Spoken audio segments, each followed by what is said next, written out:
All right. Well, I would just want to thank all of you for being here today. My name is Laura Kilgore. I am on the 2020 Mom team, and here is your host.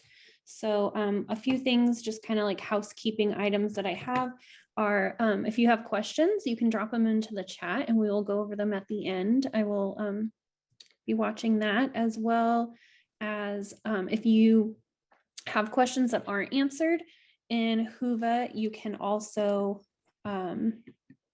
drop questions in like the session Q&A for your questions to be answered then.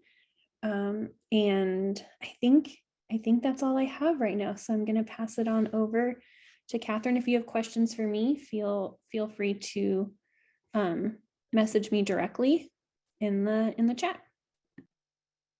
Great. Thank you so much, Laura. And I think I saw some of your names last night on the networking session that we had, or maybe yesterday afternoon for you. I'm on the East Coast, so it was night for me. So my name is Kathy Hill. I am the Senior Director of Nursing Education, Research, and Practice at the Association of Women's Health, Obstetric, and Neonatal Nurses. And we have recently released an entire respectful maternity care program. So they invited me to come talk about how respectful care impacts maternal mental health. And within your area for handouts, you should be able to see the slides, as well as the quick care guide that we were able to upload for you to have as a resource to use after this presentation. And you can feel free to send me messages like Laura said, or you can reach out to me at chill@awan.org and I can get back to you if you have any questions. We will be using the chat because I do have some interactivity throughout this program. And we will have about 15 minutes at the end for question and answer if anybody has anything that they want to ask or talk about. So today we're going to describe the types of perinatal mood and anxiety disorders. We'll identify those people at highest risk for perinatal mood and anxiety disorders. And then towards the end, we're really going to look at the components that we've recently released on the A1 Respectful Maternity Care Framework, evidence-based clinical practice guideline, and we're right now developing some patient pieces to go along with this program. So what we know are that undiagnosed and untreated mental health disorders, especially related to childbirth, represent a silent health crisis in the United States. And when we were talking last night in our networking session, we really shared that there's a stigma for women and people who are pregnant, postpartum, or on the reproductive spectrum from being able to share that they have anxiety and disorder because they don't want to be stigmatized or associated with any type of mental health disorder or illness.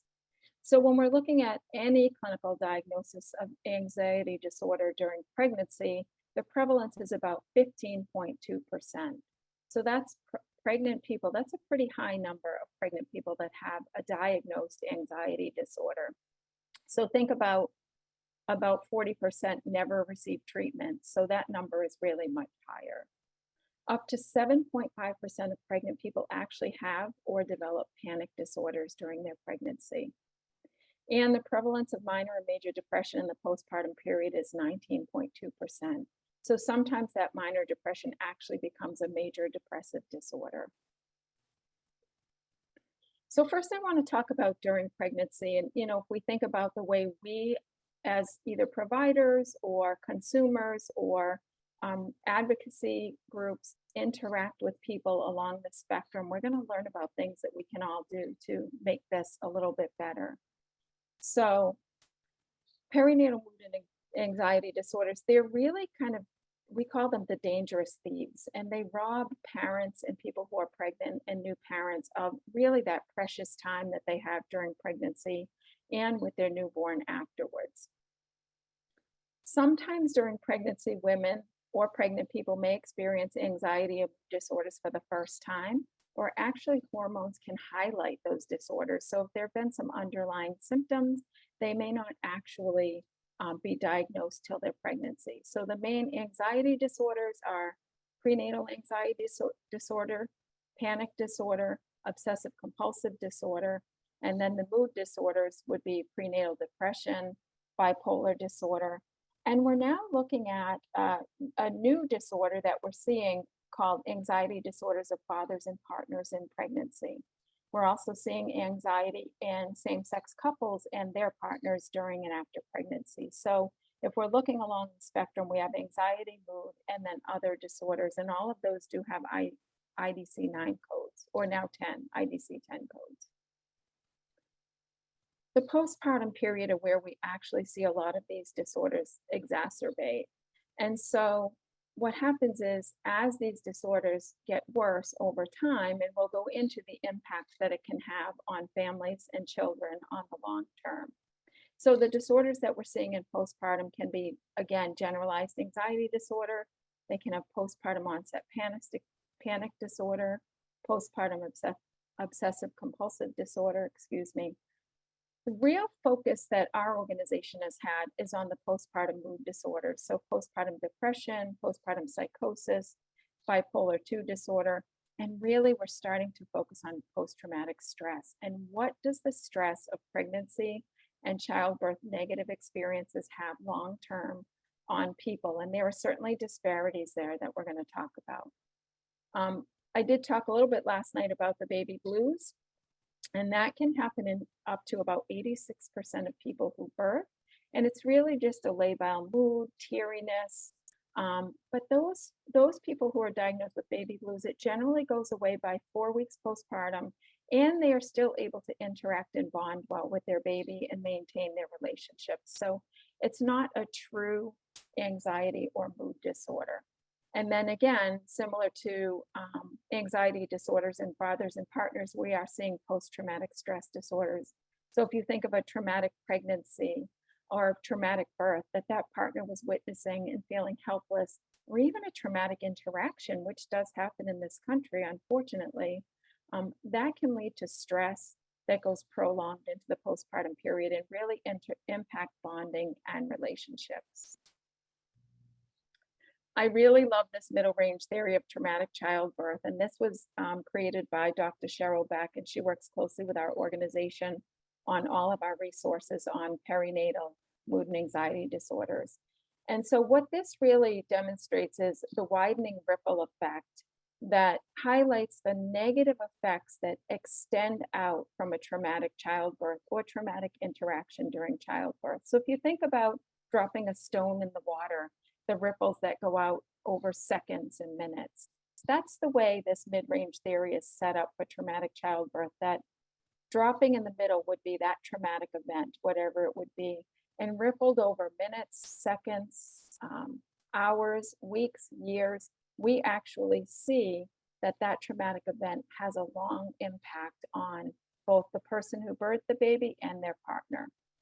So each of these ripples can represent a consequence. So they could move to having some post-traumatic stress symptoms. They could move to having difficulties with breastfeeding. They could have full post-traumatic stress disorder from this.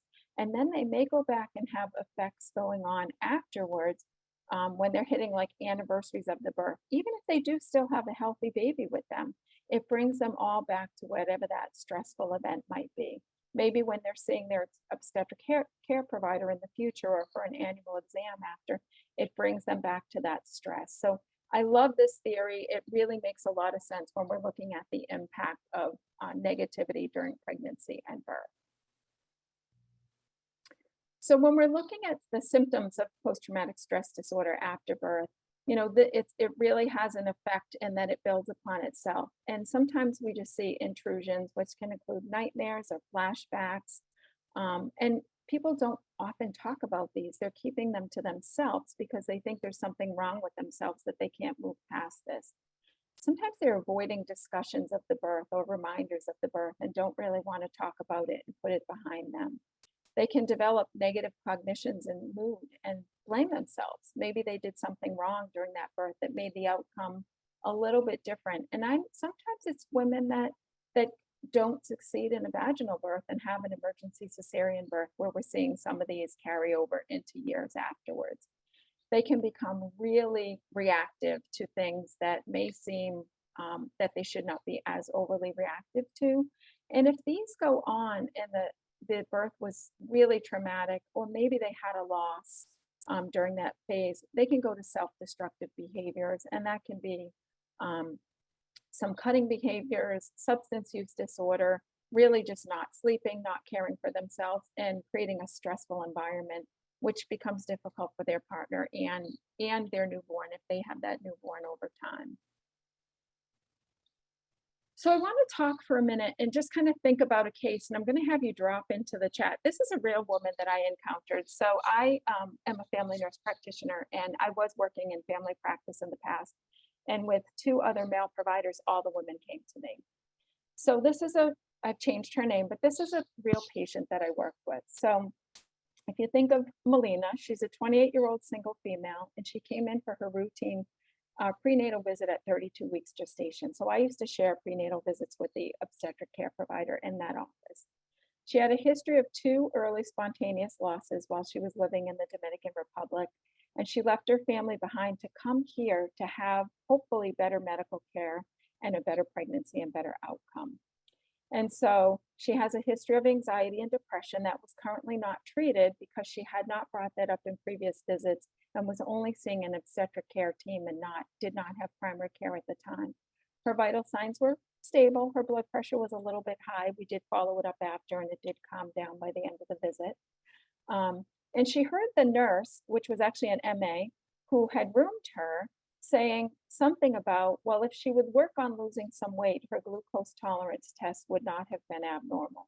That was a comment that the MA said when she left the room and had, pulled up labs and we were looking at things. Her weight is 298, so she has a history of obesity too. So I walked into this room after, and I didn't hear that interaction, but by the end of the visit, Melina shared it with me.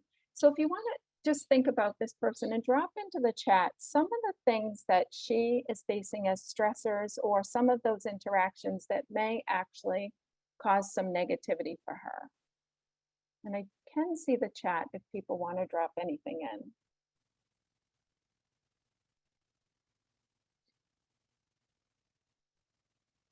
I'm not seeing, there we go, what the text said, right? Just the interactions that we're having, Haley, right? Judgments about her weight. Totally. Prior pregnancy losses, yeah, that's a huge one that's going to impact her negatively. Untreated mental health disorders. She could be led to believe that the losses were due to her weight. True. Lack of family support. Yep, she's alone here. Yeah, so you guys are hitting the nail on the head. These are all of the things that this one person was facing alone and without support in this country in hopes of having a healthy baby. Okay, we're having difficulty moving forward here. There we go. So when we look at the risk factors, and these are some of the things that we were able to hit on with Melina, the challenges that we have for prenatal: history of mood or anxiety disorder, history of previous trauma, fear of childbirth, and hers was fear of having a healthy baby after losing 2. The birth-related factors: a negative birth experience, instrumentation or cesarean birth can be traumatic, lack of support, and mistreatment and disrespect. And that is where we can all make an impact, is with mistreatment and disrespect. And sometimes we don't even think, and we're calling people by room 24 or the person in room 5, or, I've worked on a floor for a long time and have heard just discussions about people in the hallway, like Melina had heard about herself, that really just impact the way we provide care. Because if we can't provide that trusting relationship, these patients are not going to trust us to be able to manage their care during pregnancy, labor, and birth. So I loved this study, and the challenge we have are that people who differ from our established normative groups, and we all have our own established normative groups, right, that are based on our environment, how we were brought up, what families we're born into, but we're the established normative groups. If you're different than what we know, you can be exposed to disrespect and mistreatment, not only within society, but within communities and across the entire healthcare system. So despite the fact that many populations are marginalized, We continue to create harm during all of our human encounters, and we may not even know we're creating harm. So this study by Fitzgerald and Hurst really identified people that are most impacted by disrespect and abuse. And it's in order of how they came across. So the BIPOC community is number one, highest impact of disrespect and abuse across the reproductive spectrum. Then members of the LGBTQIA community, people with substance use disorder, people with obesity, adolescents. Sometimes we don't treat adolescents very well, and people living in poverty. And if we think about the social determinants of health that may impact all of these communities, we actually have a lot of work to do as a society and within our healthcare system. So I just want you to sit back and listen as I drop in some things, because I took 2 of these high-risk groups and I identified things that we're seeing and hearing in the news. And think about the impact of why we are not trusted in society, in our community, and in our healthcare system. News flashes: 40 years of human experimentation in America, the Tuskegee Study. And if you're not familiar with that, that study was using Black men who were prisoners to use comparative groups for syphilis, and they were not offering true penicillin treatment. They were offering placebo. So even as they watched these men suffer with worsening syphilis, they did nothing to intervene, and some became blind and some died. So it's experimentation that we use on men of color. How George Floyd was killed in police custody. Amy Cooper, Central Park Karen hasn't learned her lesson, defends falsely accusing a Black man of threatening her. And this was after the Central Park issue. America has a history of medically abusing Black people. No wonder many are wary of COVID-19 vaccines. The disturbing history of African American and medical research goes beyond Henrietta Lacks. And for those who aren't familiar with Henrietta Lacks, she had cervical cancer, and they unknowingly took some of her cervical cancer cells and were using them in petri dishes, and they were growing abnormally compared to the other cancer cells that were dying off. And some of her cells are still there today, but the issue is we had no permission to use her cells. So she was an African American woman that we used her cells in research without permission. And then the father of modern gynecology performed shocking experiments on enslaved women. They were actually using women who were slaves to practice with a developed speculum. They were using women who were slaves to practice surgery on vesicourethral fistulas, so repairing the pelvic area, so without anesthesia, so that they could go back and have babies with their masters. So if you just think about the history we have in these headlines flashing across, we can certainly understand why people of color have issues trusting us within a healthcare system. And then this one was just always striking to me. I'm due to give birth today, but all I can think about is George Floyd. So this poor woman who's ready to have hopefully a healthy birth of a baby is really worried about how she's may be treated. And she's worried about carrying a life into the world where we already decided what fate will be for her baby. So everything that's happening really impacts this population. And then the second highest group that they found were the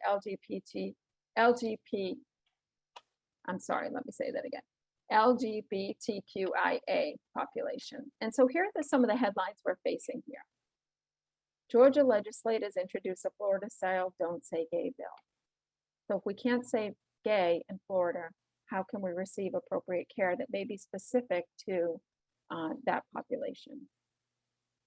Nearly a third of young gay people have attempted suicide, study finds. Left out of the conversation, transgender Texans feel the impact of states' restrictive abortion law. Fact check. Are children better off with a mother and father than with same-sex parents? The culture war over pregnant people.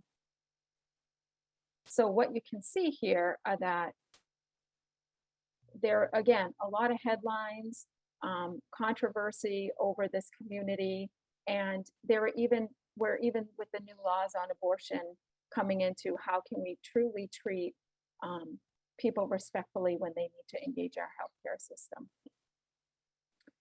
So this, I just love this image right here. And it's, those who identify as transgender, they're already facing high rates of violence, discrimination, and harassment.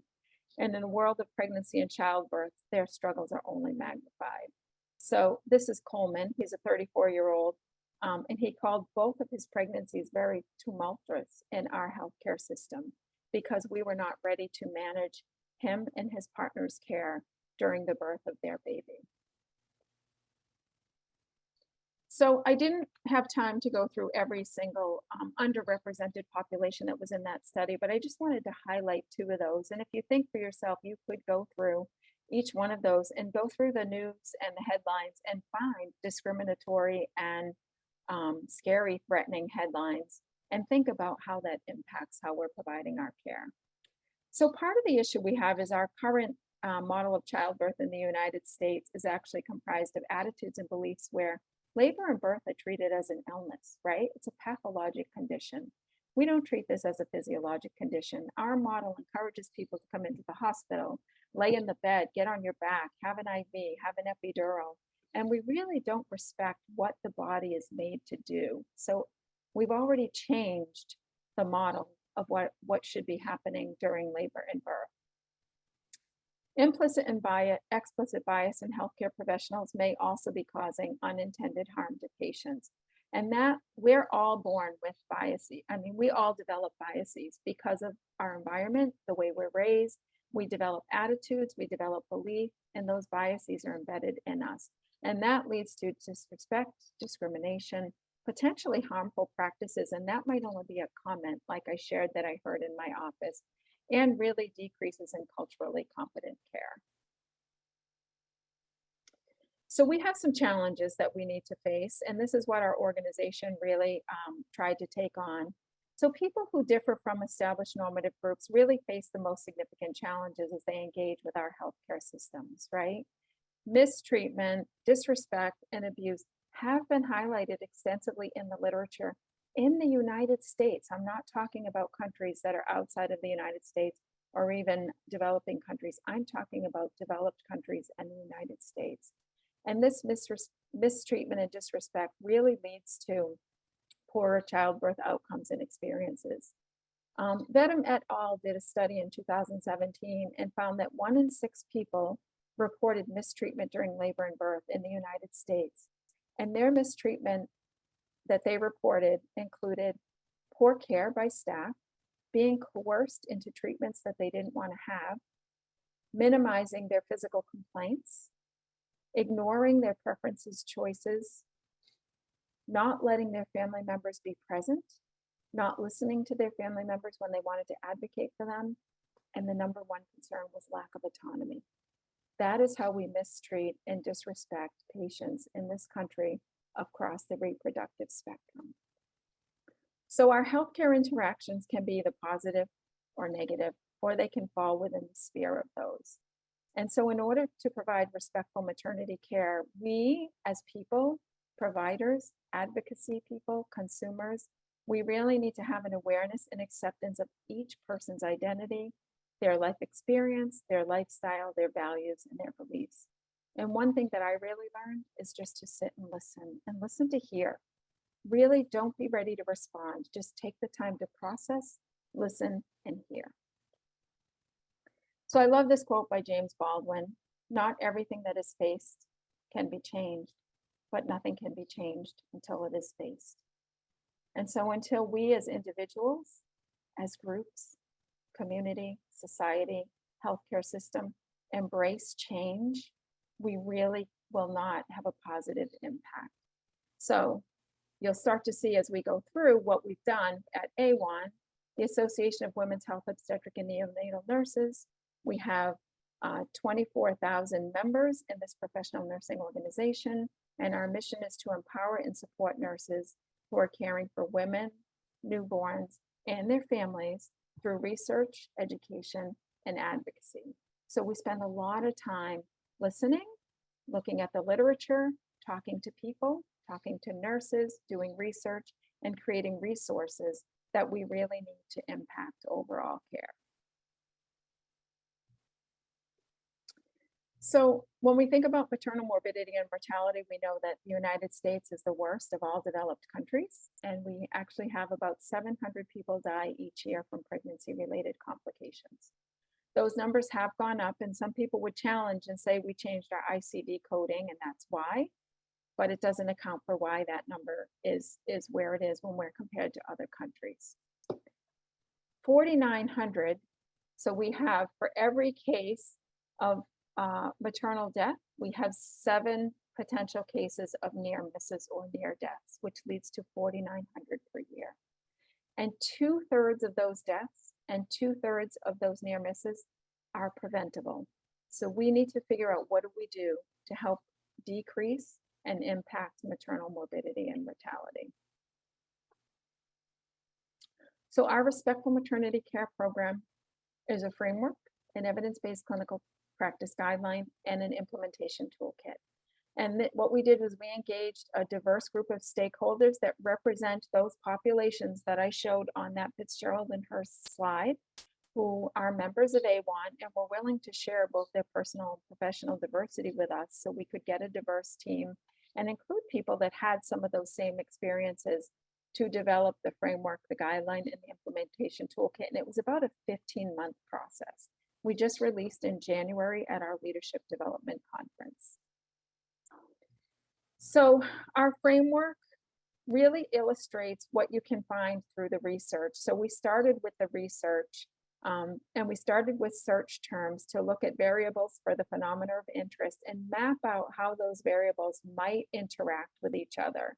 And what we wanted to do was address the problem of respectful care and how that should be provided to all people in maternity care settings. So this isn't only inpatient, this includes outpatient, this includes consumer groups, this includes anywhere a person on the reproductive spectrum might be going.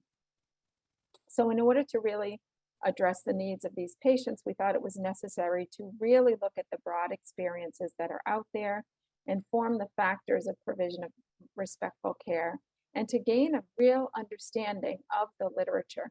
We probably spent the first 3 meetings just trying to define respect because there's no clear definition in the literature, and every single person on the team had a different definition of respect. So we were halting in the beginning until we could all kind of think about what is respect, what does it mean, and why is it not clearly defined in any of our literature? So some of the words that you're seeing on the screen in the hand and in the heart are concepts that consistently came up and were identified throughout that literature. And from these, we developed themes, we coded the words, and we came up with a framework that incorporated all of this. So this is our framework. You should have this in your handout, but it is available on the A1 Respectful Maternity Care page, and you can download this for free. There's no cost to use this framework. So what the framework really did is it looked at 4 key concepts that were central to the framework. And the first one was patient and care team influences. The second one was patient and provider interactions. The third one were just the basic rights of respectful maternity care. And the fourth one was how do we actually implement respectful maternity care? So if you're looking at the center, that's really the focus of where the evidence-based guideline falls, is on right now, patient and provider interaction. How do we interact with our patients and interact with each other? Because if we can't interact well with each other, we can't interact well with our patients. But how do we interact with our patients that will influence care?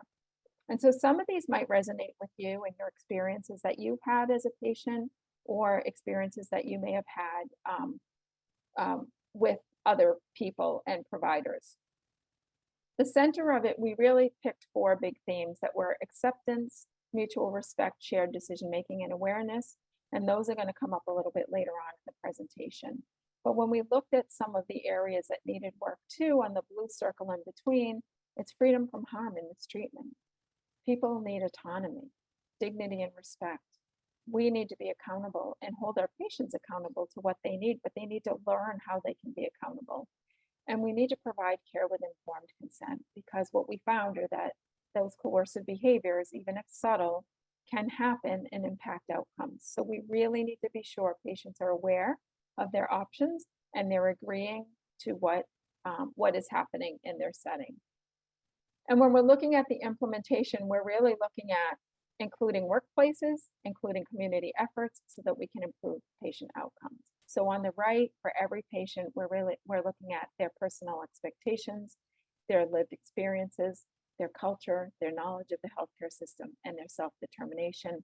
And on the left, we're really looking at our entire care team, the organizational culture we work in, because sometimes we can't impact our organization or our unit, we can only impact ourselves, making sure we're in compliance with policies, making sure we're looking at resource allocations and restraints, having professional training, and looking at our own lived experiences, and that might be personal or professional that impact us. So this really set the stage for how we move forward into the evidence-based guideline development. The key factors that we really look at are that these factors can either impede or facilitate the provision of respectful care. They encourage us to have self-reflection. So stopping and looking at that framework, I do look at it every day, and I try to take some small little tidbit away. But what it did mostly was guide the development of our evidence-based guideline. So you did receive the Quick Care Guide, like I said. We have an evidence-based clinical practice guideline, which is an extensive, I think about 60-page document that was released in January. And the way that we look at developing that is we took the concept, we defined what we meant by respectful maternity care. We divided it up into 6 main themes or components, and some of those were combined from what we saw in the framework.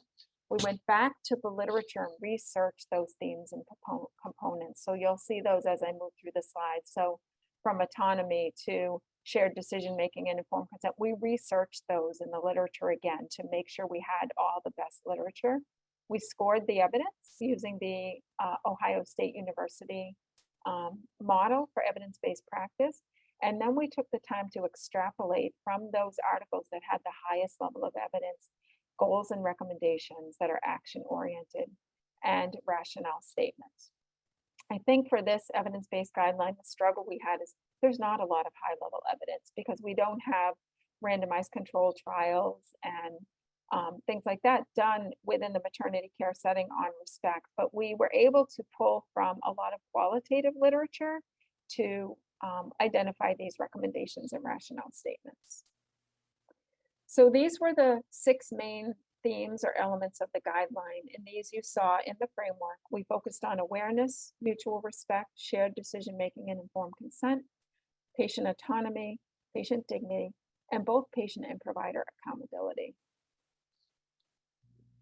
We started each one with a definition because we want to make sure that providers know what is the definition. So awareness is a state of being conscious of potential biases with the intent of using this consciousness as a platform to address our biases and optimize patient and provider relationships to improve care. So if we started with a definition, and we're working on patient resources now where we make those definitions a little more user-friendly and at an 8th grade reading level so that patients will understand what this means. But this is the definition we're using at the provider level. So I'm going to take an example, and what I'm going to do is just talk about an example of awareness, and I'm going to use another case study and give you some ABCD and have you drop in the chat which comment would best represent awareness. So Navia presents to the birthing suite at 39 weeks gestation and active labor. She's nervous about her labor and birth after having an emergency, as she defined it, during her last labor. We're not quite sure what that was. So which comment would be best representative of awareness? A, tell me about your past experiences with labor and birth. B, this labor will be a totally different experience. C, take some slow, deep breaths. Your baby will be just fine. Oh, sorry about that. So if you could drop into the chat, which one of those comments would most be representative of awareness? We're seeing A's, yeah. Thank you, Brittany. Thank you, Rachel, yeah. Jeanette? Yeah, absolutely, it's A. So we really want to sit down, and I say sit down, right, like we're not busy at work, because I know we all are, But part of respectful care is, like I said earlier, it's listen to hear. Take some minutes when you can sit face to face, eye to eye. Tell me about your past experiences with labor and birth. That right there is setting up a trusting relationship. It's letting Navia know that you are there for her. You're her person. You're going to listen to her and you're going to advocate for her. I've heard people say, this is going to be totally different. Don't worry about it, right? Because we think that's reassuring. Or let's take some slow, deep breaths. This baby's going to be fine. We don't know that. We can't tell that.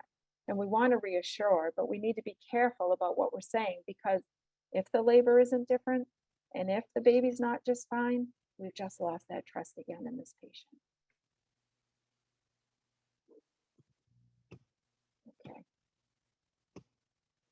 Sorry, you hear me banging my keyboard here.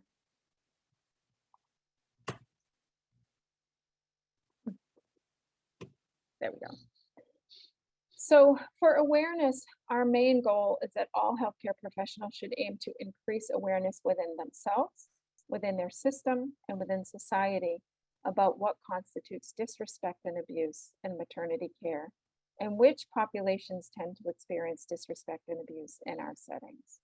So I gave an example of a recommendation so you can see. We have awareness number 3 is elicit parents' previous pregnancy and birthing experiences to understand negative or positive experiences, including traumatic birth and fears. So you can see how that tied into the case study, or the example that I just gave you before. So each one of these has a goal, evidence-based recommendation, and then rationale statements that support them. So the next one is mutual respect, right? So it's a reciprocal process in which 2 or more individuals or groups, and in our case, it's usually a patient and a provider, a patient and an advocate, a patient with another patient, honor each other by exhibiting care, concern, or consideration for each other's needs and feelings. So within our guideline, our goal for mutual respect included interventions towards respectful care that are developed and implemented with significant buy-in from all stakeholders. And that's the hard piece, right? Because we can do the buy-in ourselves. We can be on this journey ourselves, but if we don't have our colleagues, our unit, our organization with us, it makes it much more difficult. So we also need to engage deeply with our community of patients and with the entire maternity care workforce. Hospital-based facilities and interprofessional teams should make organized efforts to facilitate positive relationships with those in home and community birth settings. We really fail on this in the United States, and the model over in Europe is home birth for all that are low risk. And we seem to have developed the attitude that if a home birth doesn't go well and they go into the hospital, both that provider at the home birth and that patient usually receive some serious disrespect along the way. So that is a patient choice, and we need to respect that decision if it doesn't go as planned. So you can see some of the recommendations that we have. Actively listen to and acknowledge and honor patient requests to the greatest extent possible. We realize we can't meet every request. We need to avoid minimizing and discounting their concerns and needs. And number 2, using patient-centered communication techniques. We need to make sure that patient understands what we're saying. We do have some components where we're talking about using decision aids and decision tools, handouts, infographics, whatever is available to help make sure we're communicating and that that patient understands and can share what they want us to know too. Shared decision-making and informed consent. So this is a 2-part one, and we put them together mostly because we didn't want informed consent to stand alone, because it really ties into the shared decision-making process. So really, we're working together to make optimal healthcare decisions that align with the goals or values of the patient, while taking into consideration the best available evidence to support these decisions. So let's talk about another example of shared decision-making. And I'm going to do the same thing that I did with awareness. So Sophia presents for her gynecology visit with her partner, and she wants to discuss intermittent postmenopausal bleeding that's been worsening over the last few months. She's been on hormonal therapy and has had a recent pelvic ultrasound showing a thickened uterine line. So tell me a good example of shared decision-making. A, based on the ultrasound and the fact that you're postmenopausal, we need to schedule a D&C. B, you've had intermittent bleeding and a concerning pelvic ultrasound, which meets the criteria for a D&C. Let's talk about your thoughts and how you would like to proceed. Or C, you have intermittent bleeding and a concerning ultrasound. I want you to stop your hormones and we'll schedule a DNC next week. How do we really work on shared decision-making and informed consent? Yeah, I'm seeing B, absolutely. Although we know from the ultrasound and as a provider that maybe hormones aren't the right thing right now, who knows, she might not be taking her progesterone the right way, which could cause intermittent bleeding if it's not combined in her hormone. But letting the patient know, these are the results, these are the recommendations, let's talk about it. That's all we need to do, is really not direct, but include. Not sure why my slides stick, I'm sorry.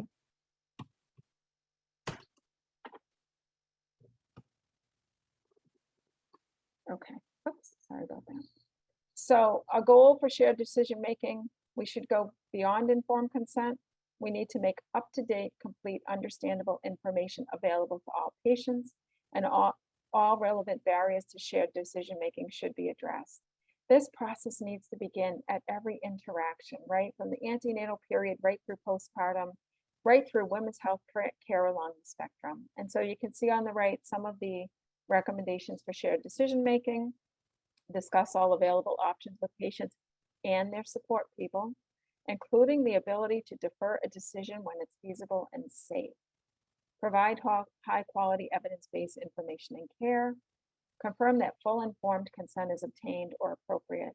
Updating informed consent is completed for all interventions during all phases of care, and that includes routine or repeated care. When I walked into a patient's room, I always knock. Wait till they tell me I could come in, introduce myself or reintroduce myself, ask before I touch, always. That's their body. I have no right to be touching their body unless I ask, every single time. Autonomy. It's a core ethical principle in maternity care and refers to the right and ability of individuals to make self-governed decisions about health and healthcare. If you reflect back to the Bedham study that I quoted in the beginning, where 1 in 6 women said that they were treated with disrespect or mistreated, this was the highest one that they alluded to. They had lack of autonomy during labor and birth. So interprofessional teams need to work to construct a care environment in which patient autonomy is present in both rhetoric and action.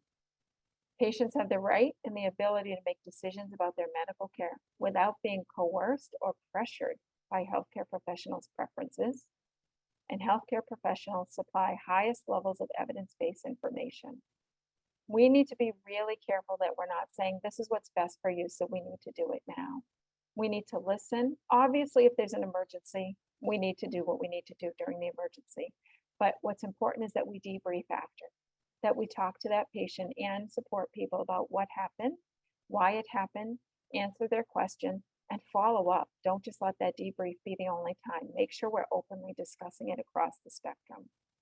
So one of the recommendations in autonomy is demonstrate support for the patient's individual choice, explain information calmly, use neutral language, avoid judgment, coercion, pressure, threats, blame, or trivializing patient concerns. I've heard providers blame people for things. Well, you wanted it that way, so that's what happened. We need to move away from that medicalized model and really move more into a shared decision-making model. And then dignity. This is an ethical assertion that each person has inherent worth and value as a human being. Patients must be treated so that they are able to feel, think, and behave in relation to their own worth and their own value. So we're going to do one more example. We're going to talk about dignity. So Thomas identifies as a transgender male, delivered a 7-pound 6-ounce female at 38 5/7 weeks yesterday. He's currently in his postpartum room where the obstetric team is rounded. Which would be the best example of maintaining dignity? Knocking on the door and entering the room with a group of residents and students and presenting Thomas's case to the group and then asking Thomas how he's feeling. Standing outside Thomas's door and discussing his case with the team, but not entering in order to respect his privacy. entering the room alone and asking Thomas's permission to bring in a group of residents and medical students to learn about his labor and birth, which would be the most dignified approach. Yeah, we're seeing C, definitely.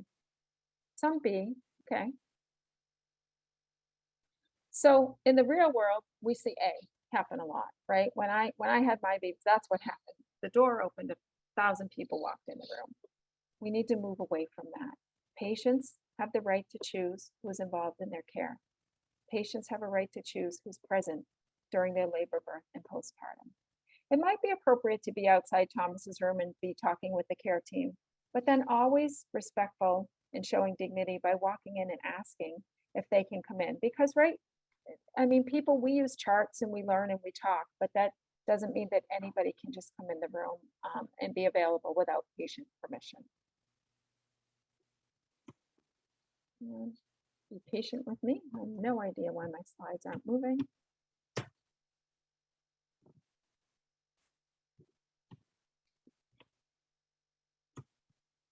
Sorry about that.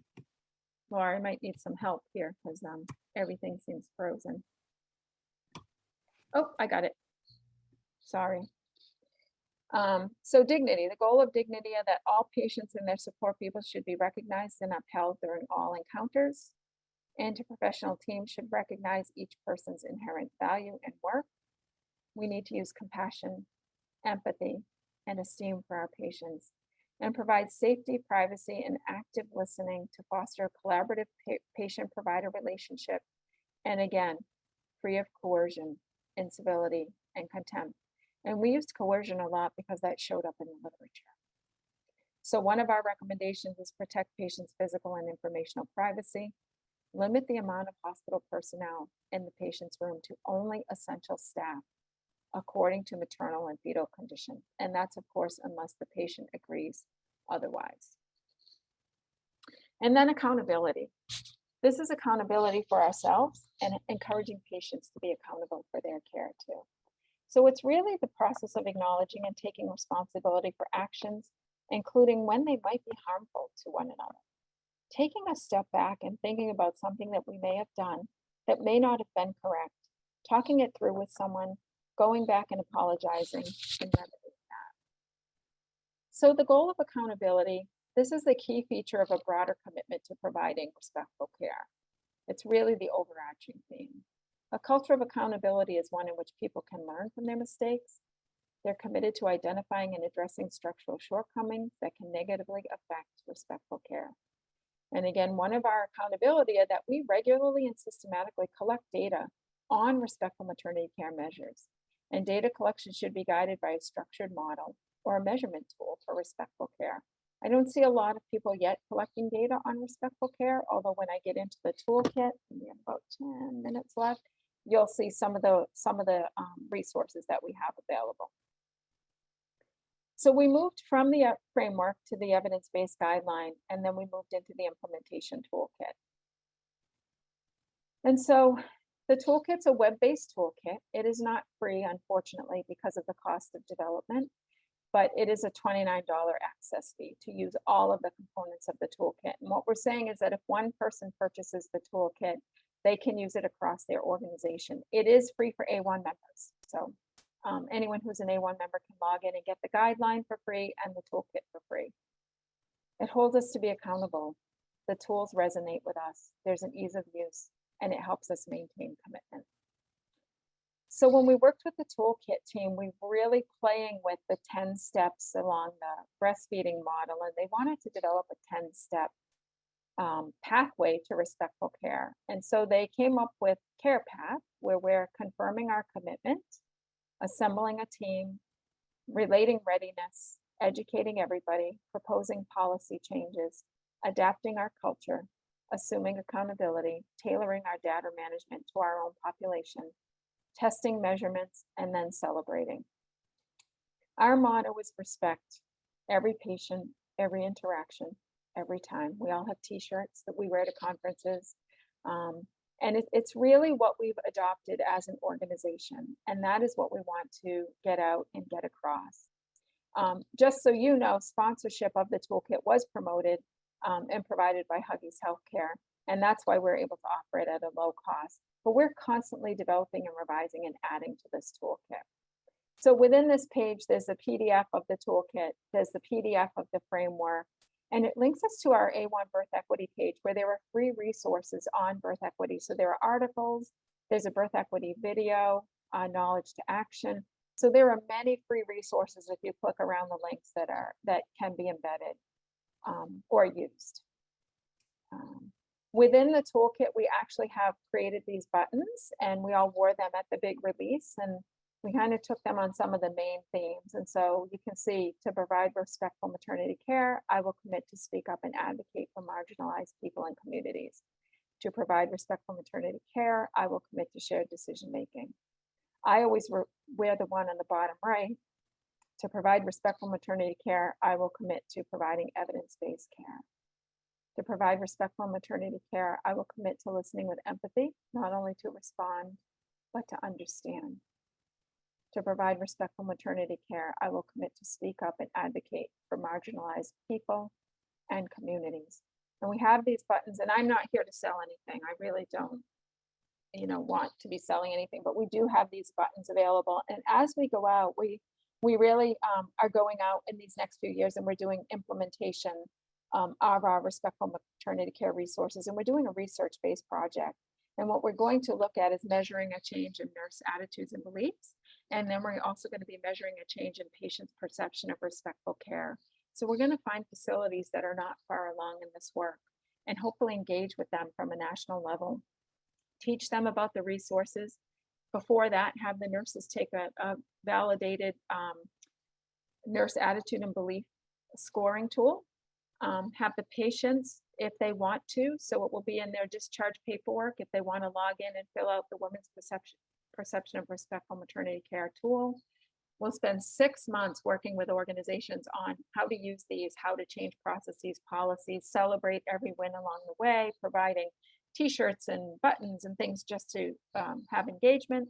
And then after 6 months, we'll do remeasures and see if we can change attitudes and beliefs that impact behaviors of nurses, and if we see a difference in patient perceptions. And we'll be using aggregate data so that one organization won't stand out by itself. So that's something that we're moving into in April. We just received funding to do that work. So we're really excited to be able to continue to carry this work through. So the next few slides will just show an example, and I can see some things in the chat, but we'll get there. This is if you open up, so this is example number 4 within the toolkit, Educate All. Every single one has a video, and it would talk about, so on accountability, that video would give you information on accountability, and on education, that little video gives you information on education. And it was from either members of the toolkit development team, some members of the EBG team, or others that we engaged that really had some strong messages for us. Within each step of the toolkit, you'll get information on how to use it. You'll get bullets on what you should be doing, and then there are resources. So you might have a journal club, and we have articles that are in there with examples of how to run a journal club for unique populations. We have podcasts in there. We have different guides that we've uploaded and put in there. We might have articles that we want people to read. We're developing SBARs right now. We have one on general respectful care. We have one on caring for Black people. We have one on caring for same-sex couples. We're moving to one on substance use disorder, and we're just going to keep building on those tools. And we're also developing a patient-facing infographic that can become in-patient films. So within each step, there'll be a video, there's education, you can do an assessment, and then come out with recommendations for how your organization can improve or move towards respectful care. And I don't think that video is going to work, but oh, it might. Okay. Hi, my name is Tim. I'm an emergency nurse and a nurse executive. And when I think about respectful maternal care, I think about accountability. If I say accountability, what comes to mind for you? Perhaps words like trust, perhaps words like teamwork or love or compassion or science-based wisdom, knowledge. When I think about accountability, I think about a spectrum of accountability and how every step along the way of that accountability affects the way we interact with the patients that we serve. Accountability for the self, accountability to the team, accountability, of course, for the patient, and also accountability to the profession. And how do we live that with every patient interaction? It begins with accountability for the self. Have you done self-care? Do you take care of yourself in a way so that when you show up to work, when you show up to the office, whatever setting you're in, you can be present, you can be connected, you can be compassionate, be your best self. We know to build compassion, it begins with self-care. I think of the words of Audre Lorde, who reminds us that caring for myself is not a self-indulgence, it is self-preservation. And that is an act of political warfare. She said, caring for myself is not a self-indulgence, it is self-preservation, and that is an act of political warfare. How do you preserve yourself so that you can be your best self at work, remain accountable to yourself? How do you keep that a level of accountability when it comes to engagement with your team? So that in being your best self with the work that you do, if your team is not 100% on, you can help up the game and up the ante and help your team perform at its best. And the days when you're not at your best, because we're all human and none of us are perfect, your team can be accountable for you, to lift you up, to help you continue to provide the highest quality of safe and compassionate care. Accountability to our patients means that we do what we say we will do. We keep our word, we connect with others, we ask for help when we need that help, we offer help when we see others that need help. And whatever we put forward to our patients, they know they can rely on us and trust us to give them what they deserve, no matter who they are, no matter what they look like or what they believe.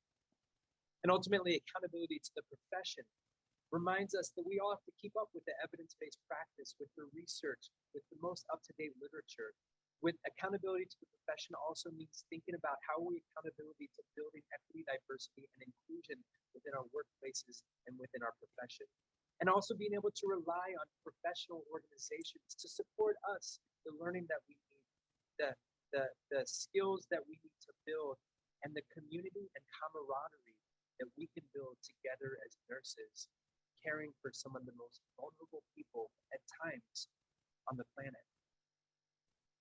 Respectful maternal care relies heavily on accountability for the self, the team, the patient, and the profession. And when we are accountable, then we see respect for the patient every time, every interaction. I love that video. When I'm feeling down, I watch that video. Okay. Oh, there we go. My name is Kelly, and I'm a maternal child nurse scientist. Undertaking the task of implementing respectful maternity care is no easy feat. For this reason, it is so important to celebrate each victory along your RMC care path journey. As healthcare professionals, we can sometimes become too busy with planning the next stage of our projects to stop and recognize the hard work and achievements that have been accomplished. But don't underestimate the potential impact and value of celebrating success.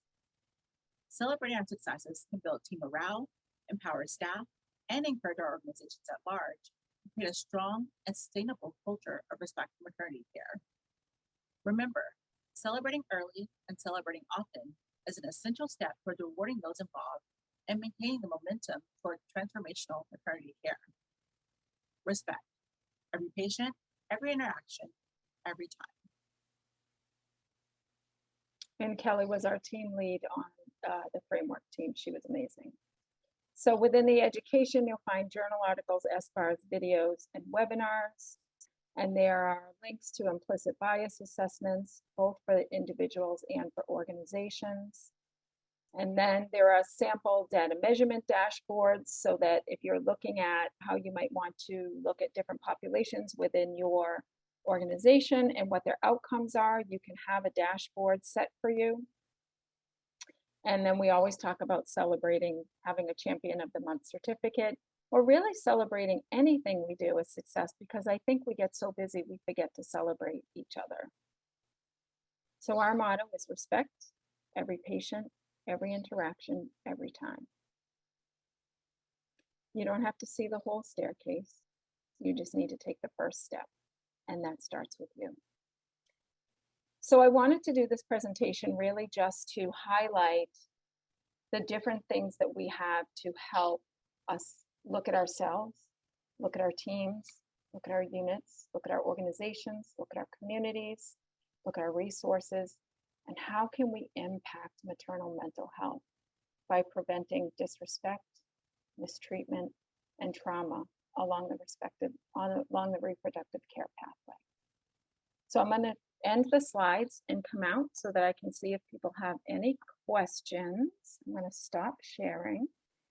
And I think Laura was going to help me look at the questions. And feel free to either put your hand up. I think we have a small enough group so that we can call on you, or put it in the chat and we'll look at that. And someone asked, thank you, Haley, where do you get the buttons? So those, if you go into www.a1.org and you click on the store tab, they are in there. And again, I don't want to advocate for selling. That's not why I'm here. I'm really here to share the work that A1 has done as an organization and what each one of us can do individually to make a change. You know, when I talk about this, I always say this has been such a huge journey for me. And I've always thought that I've been, you know, a really good provider and nurse. I've been a nurse for over 30 years, a provider for over 10. And I have learned a lot about myself, and I've learned about the work that I still have to do. And I think everywhere along the way, I meet somebody who continues to teach me something. And I love having that open mind and just being able to listen and absorb and grow.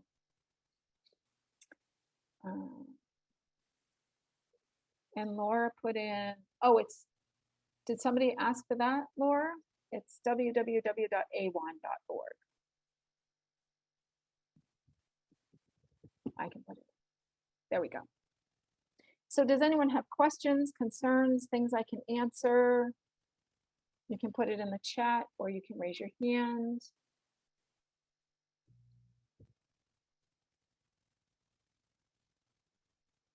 Looks like we have a quiet group today.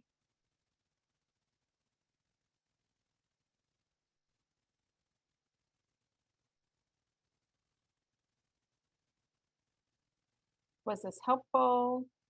Are there any resources that you might need to be able to work on some of these things over time? Maybe you could share something that you've done or the organization you work for has done or that your community's done. How do we get a copy of the recording? That I don't know. Laura, do you know that?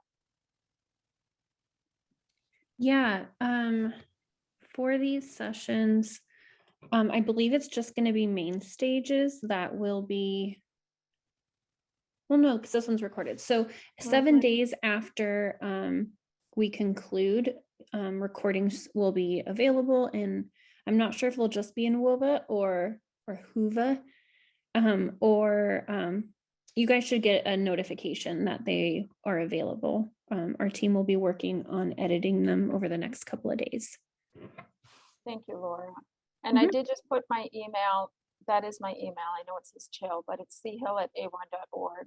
So if any of you want to reach out to me or have questions or concerns, feel free. You have my email now, and I will respond to you.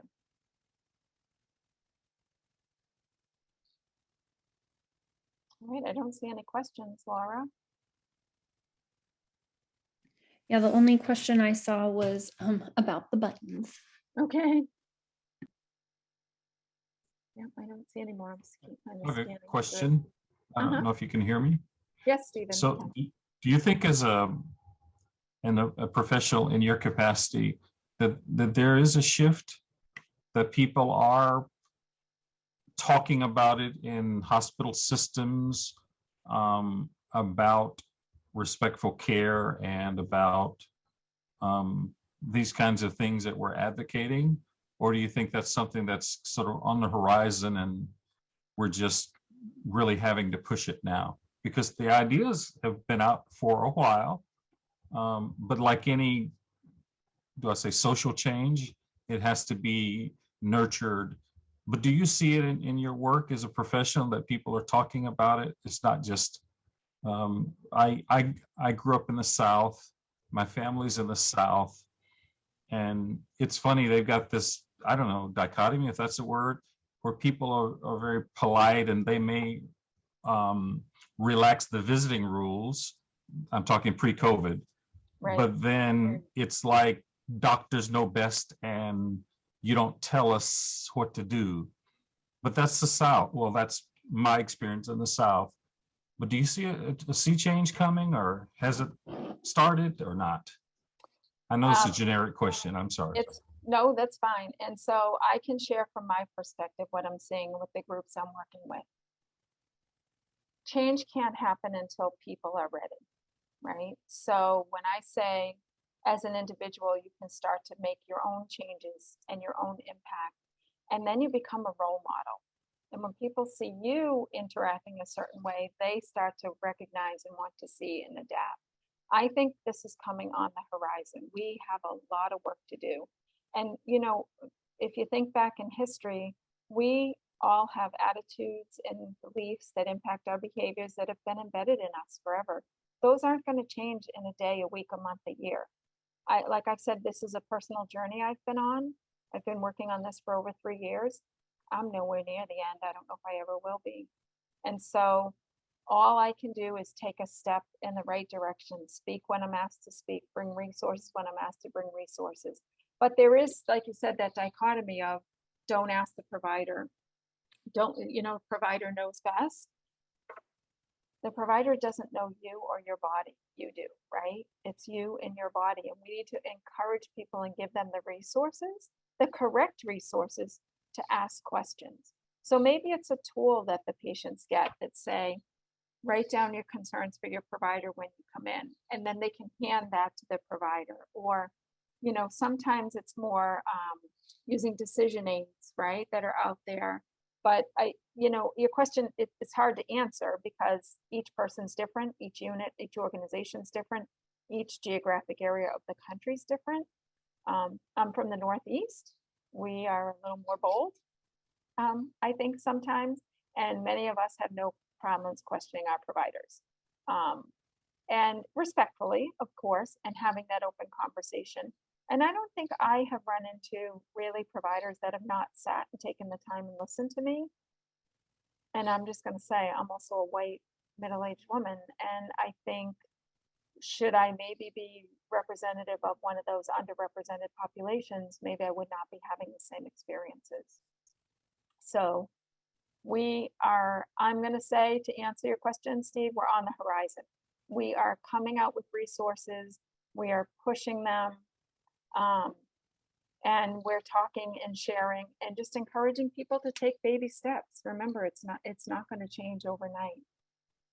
And you wrote, both entities have to change their behaviors, patients and providers. I love your comment about regionality being an issue, right? We Californians are also bolder.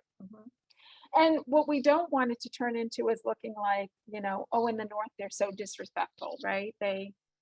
We're known to drive fast. We're known to use, you know, sometimes foul language. Does that mean we all do? Maybe not. So again, we can't categorize everything that happens, but there's definitely societal differences in geographic areas. Does anyone else have comments to that or want to share in the chat? Or this is hard work. It's work. You know, it's not just saying, oh, I bought the A1 toolkit and now we're all good. This is work. And the first step is your organization ready? If they're not, don't move forward. Don't move forward. People need to be ready to start to embrace the components of that toolkit.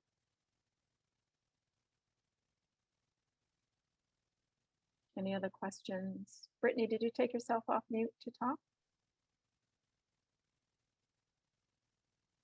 Maybe not.